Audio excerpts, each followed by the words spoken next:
नमस्कार। बिहार की राजनीति में इन दिनों एक सवाल सबसे ज्यादा चर्चा में है। अगर नीतीश कुमार राज्यसभा जाते हैं तो बिहार का अगला मुख्यमंत्री कौन होगा?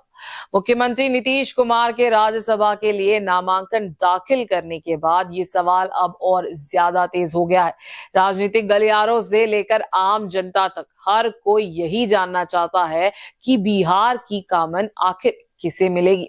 हालांकि इस सवाल का सीधा जवाब अभी तक सामने नहीं आया है, लेकिन मुख्यमंत्री नीतीश कुमार की समृद्धि यात्रा के दौरान दिए गए संकेत अब इस सस्पेंस को धीरे धीरे साफ करते नजर आ रहे हैं। दरअसल इस पूरे मामले की चर्चा तब शुरू हुई जब मधेपुरा में समृद्धि यात्रा के दौरान मंच से एक तस्वीर सामने आई। उस तस्वीर में मुख्यमंत्री नीतीश कुमार उप मुख्यमंत्री सम्राट चौधरी के कंधे पर हाथ रखे हुए दिखाई दिए और सम्राट चौधरी हाथ जोड़कर खड़े थे। राजनीति में तस्वीरें और बॉडी लैंग्वेज अक्सर बहुत कुछ कह जाती है। यही वजह है कि ये तस्वीर सामने आते ही बिहार की राजनीति में नई चर्चा शुरू हो गई। दिलचस्प बात यह है कि मधेपुरा के बाद किशनगंज, कटिहार और पूर्णिया में भी कुछ ऐसे ही दृश्य देखने को मिले और अब आज सहरसा में जो हुआ उसने इन आतंकालों को और भी तेज कर दिया। सहरसा में अपने भाषण के बाद नीतीश कुमार ने खुद सम्राट चौधरी का हाथ पकड़कर उन्हें आगे मंच पर लाया और लोगों से कहा कि इन पर ध्यान दीजिए।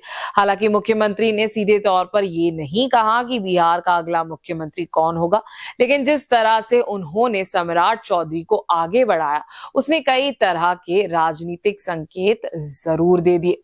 समृद्धि यात्रा के दौरान भी नीतीश कुमार कई बार मंच से कह चुके हैं कि हम सब मिलकर बिहार के विकास के लिए काम करेंगे, लेकिन अब जिस तरह से लगातार मंच पर सम्राट चौधरी को प्रमुखता दी जा रही है, उसे राजनीतिक विश्लेषक का मानना है कि ये भविष्य की राजनीति की एक झलक हो सकती है।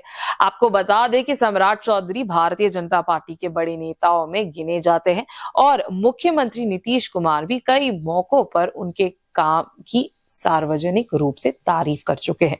इतना ही नहीं, 2025 के चुनाव के बाद जब बिहार में नई सरकार बनी तो एक बड़ा फैसला भी देखने को मिला। पहली बार ऐसा हुआ कि मुख्यमंत्री नीतीश कुमार ने गृह विभाग अपने पास नहीं रखा और ये जिम्मेदारी सम्राट चौधरी को सौंप दी।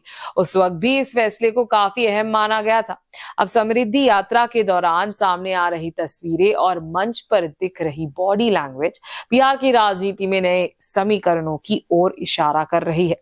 फिलहाल नीतीश कुमार ने बिहार के अगले मुख्यमंत्री को लेकर कोई आधिकारिक घोषणा नहीं की है, लेकिन सहरसा से लेकर मधेपुरा तक मंच पर दिखे इन संकेतों ने एक सवाल जरूर खड़ा कर दिया है।